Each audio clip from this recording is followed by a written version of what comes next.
നമസ്കാരം. 35 ദിവസത്തിന് ശേഷം അധർമ്മത്തിൻ്റെ ഇന്ദ്രൻ ധർമ്മേന്ദ്ര പ്രധാൻ രാജിവെച്ചിരിക്കുന്നു. ഇന്ത്യൻ യുവജനതയുടെ ഏറ്റവും വലിയ വിജയ കാഹളമായി ദില്ലി മാറിക്കൊണ്ടിരിക്കുകയാണ്. ഒരുപക്ഷെ ഇന്ത്യയുടെ ചരിത്രത്തിൽ നരേന്ദ്രമോദി സർക്കാർ അധികാരത്തിൽ വന്നതിന് ശേഷം ഈ സർക്കാരിന് യഥാർത്ഥത്തിൽ ഇന്ത്യൻ ജനതയുടെ മുന്നിൽ മുട്ടുമടക്കേണ്ടി വന്ന ദിവസമാണ് ഇന്ന്. ഇന്ത്യയിലെ പ്രതിപക്ഷ രാഷ്ട്രീയ പാർട്ടികൾ പാർലമെന്റിൻ്റെ ഇരുസഭകളിലും അജയ്യമായ പോരാട്ടം നടത്തിയപ്പോൾ കൊടുങ്കാറ്റായി ഇന്ത്യയിലെ യുവത ഒന്നടങ്കം സമരാങ്കണത്തിലേക്ക് പ്രവേശിച്ചപ്പോൾ മറ്റൊന്നും ചെയ്യാൻ നരേന്ദ്രമോദിക്ക് ഉണ്ടായില്ല. ഇന്ത്യൻ ജനാധിപത്യത്തിൻ്റെ ശക്തി തിരിച്ചറിയുന്ന നിമിഷങ്ങളിലൂടെയാണ് നമ്മളിപ്പോൾ കടന്നു പോകുന്നത്. എത്ര ഭൂരിപക്ഷമുണ്ടായാലും എത്രയധികം ധിക്കാരപരമായ സമീപനം സ്വീകരിച്ചാലും ജനാധിപത്യ പോരാട്ടത്തിൻ്റെ മുന്നിൽ ഏത് സർക്കാരിനും മുട്ടുമടക്കേണ്ടി വരും എന്ന വലിയ ഇന്ത്യൻ പാഠമാണ് ഇന്ന് ഡൽഹിയിൽ രചിക്കപ്പെട്ടിരിക്കുന്നത്. ധർമ്മേന്ദ്ര പ്രധാനിന്റെ രാജി യഥാർത്ഥത്തിൽ ആവശ്യപ്പെട്ടത് ഇന്ത്യയിലെ സാധാരണക്കാരായ ആളുകളാണ്. 20ഓളം കുട്ടികളാണ് ഈ വിഷയത്തിൽ രക്തസാക്ഷികളായി മാറിയത്. അത്രയോ അതിലധികമോ കുട്ടികൾ ഭീകരമായ പോലീസ് മർദ്ദനത്തിനിരയായി ദില്ലിയിലെ വിവിധ ആശുപത്രികളിൽ കഴിയുകയാണ്. കർഷക സമരത്തെ അടിച്ചൊതുക്കിയതുപോലെ ഈ പാറ്റ സമരത്തെയും അടിച്ചൊതുക്കാം എന്നുള്ളത് ഭാരതീയ ജനതാ പാർട്ടിയുടെ ഏറ്റവും വലിയ ആഗ്രഹമായിരുന്നു. ഏറ്റവും ഒടുവിൽ RSSന്റെ നേതാക്കളും സുപ്രീം കോടതിയും ഈ വിഷയത്തിൽ നരേന്ദ്രമോദി സർക്കാരിനെതിരെ നിലപാട് സ്വീകരിച്ചപ്പോൾ ഇനി രാജിയല്ലാതെ മറ്റൊരു വഴിയുമില്ല എന്ന് വളരെ കൃത്യമായി അവർക്ക് ബോധ്യമുണ്ടായി. യഥാർത്ഥത്തിൽ സല്യൂട്ട് ചെയ്യേണ്ടത് CJPയുടെ യുവജനതയോടൊപ്പം തന്നെ ഇന്ത്യൻ പാർലമെന്റിൽ ഈ വിഷയം കത്തിച്ച രാഹുൽ ഗാന്ധിയെയാണ്. യഥാർത്ഥത്തിൽ കോൺഗ്രസ് അതിശക്തമായി പാർലമെന്റിൽ കൊണ്ടുവരാൻ ആഗ്രഹിച്ച വിഷയം അയോധ്യയിലെ സ്വർണ്ണക്കൊള്ളയാണ്. ഇത്രയും ഭീകരമായിട്ടുള്ളൊരു വിഷയം പോലും അവിടെ മാറ്റിവെച്ചുകൊണ്ടാണ് ഇന്ത്യയിലെ ചെറുപ്പക്കാർക്കൊപ്പം ഇന്ത്യയിലെ യുവജനതയ്ക്കൊപ്പം ഈ സമരത്തിൽ പങ്കെടുക്കാൻ ഇന്ത്യയിലെ പ്രതിപക്ഷ രാഷ്ട്രീയ പാർട്ടികൾ തയ്യാറായത്. ഇതിൻ്റെ പേരിൽ രാഹുൽ ഗാന്ധി നിലത്തൂടെ വലിച്ചിഴക്കപ്പെട്ടു. അദ്ദേഹത്തിൻ്റെ മുഖത്ത് നിന്ന് ചോര വാർന്നൊഴുകി.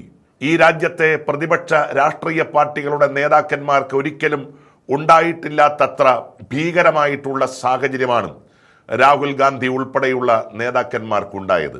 എന്നിട്ടും ധിക്കാരവും അഹങ്കാരവും നിറഞ്ഞ സമീപനത്തിൽ നിന്ന് ഒരു പടി പോലും പിന്നോട്ടു പോകാൻ നരേന്ദ്രമോദി സർക്കാർ തയ്യാറായില്ല. പക്ഷേ ആധുനിക മാധ്യമ സങ്കേതങ്ങളിലൂടെ കൊടുങ്കാറ്റായി മാറിയ ഇന്ത്യൻ യുവതയ്ക്ക് മുമ്പിൽ പരാജയപ്പെടുകയല്ലാതെ മറ്റൊരു മാർഗവുമില്ല എന്ന് BJP സർക്കാർ തിരിച്ചറിഞ്ഞു. ആ തിരിച്ചറിവിൻ്റെ ആത്യന്തിക ഫലമാണ് ഇന്ന് വിദ്യാഭ്യാസ മന്ത്രിയുടെ രാജിയിലൂടെ നമ്മൾ കണ്ടത്. ഒരു ഘട്ടത്തിൽ അദ്ദേഹത്തെ വകുപ്പ് മാറ്റി മറ്റൊരു വകുപ്പിന്റെ ചുമതല നൽകുന്നതിനെ കുറിച്ച് ആലോചിച്ചു. വിദ്യാർത്ഥികൾക്കെതിരെ എടുത്ത എല്ലാ കേസുകളും പിൻവലിക്കാം എന്ന് സർക്കാരിന്റെ ദൂതന്മാർ അറിയിച്ചു. 20 കുട്ടികളുടെ കുടുംബത്തിനും 1 കോടി രൂപ നഷ്ടപരിഹാരം നൽകുന്ന കാര്യത്തിലും അനുകൂലമായ നിലപാട് സ്വീകരിക്കാം എന്ന് BJP മുന്നോട്ട് വച്ചു.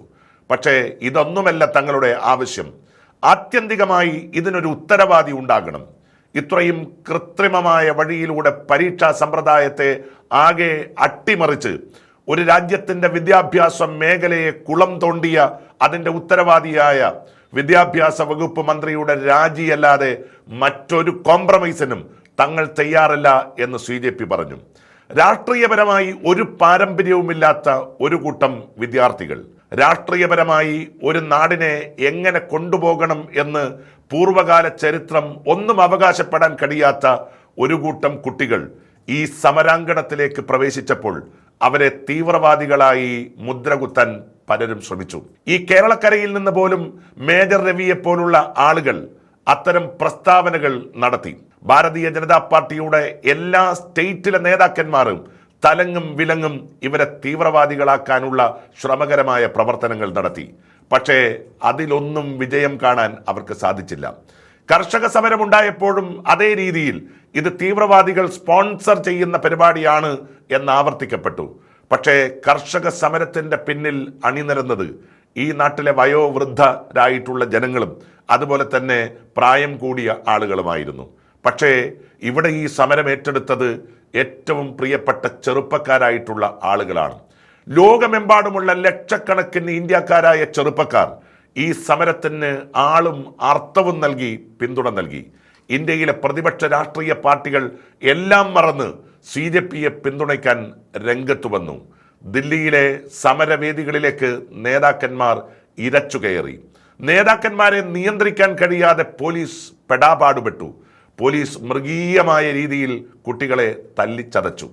പോലീസിന്റെ ഈ മൃഗീയമായ ആക്രമണവും സോഷ്യൽ മീഡിയ വഴി BJPയുടെ സൈബർ ഗുണ്ടകൾ നടത്തിയ ആക്രമണവുമാണ് യഥാർത്ഥത്തിൽ ഈ സമരം വിജയിക്കാനുള്ള രണ്ടു പ്രധാനപ്പെട്ട കാരണങ്ങൾ. ഒടുവിൽ ഇന്ത്യയുടെ ചരിത്രത്തിൽ തങ്കലിപികളാൽ ആലേഖനം ചെയ്യപ്പെടുന്ന ഒരു വിജയം ദില്ലിയിൽ ഉണ്ടായിരിക്കുന്നു. ആ വിജയം ഇവിടെ CJP എന്ന് പറയുന്ന പുതുതലമുറ രാഷ്ട്രീയ പ്രസ്ഥാനത്തിന് മാത്രം അവകാശപ്പെട്ടതല്ല. ആ സമരത്തെ വിജയിപ്പിക്കാൻ രാപ്പകലില്ലാതെ കഠിനാധ്വാനം ചെയ്ത ഇന്ത്യയിലെ പാർലമെന്ററി രംഗത്ത് പ്രവർത്തിക്കുന്ന പ്രതിപക്ഷ രാഷ്ട്രീയ പാർട്ടികൾക്കെല്ലാം അവകാശപ്പെട്ടതാണ്. ഒരു പടി കൂടി കടന്നു ചിന്തിച്ചു പറയുകയാണെങ്കിൽ ഇത് രാഹുൽ ഗാന്ധിക്കും കൂടി അവകാശപ്പെട്ടിട്ടുള്ള വിജയമാണ്. മറ്റൊരർത്ഥത്തിൽ ഇത് നരേന്ദ്രമോദി സർക്കാരിൻ്റെ കൗണ്ട് ഡൗണിൻ്റെ സമാരംഭമാണ്.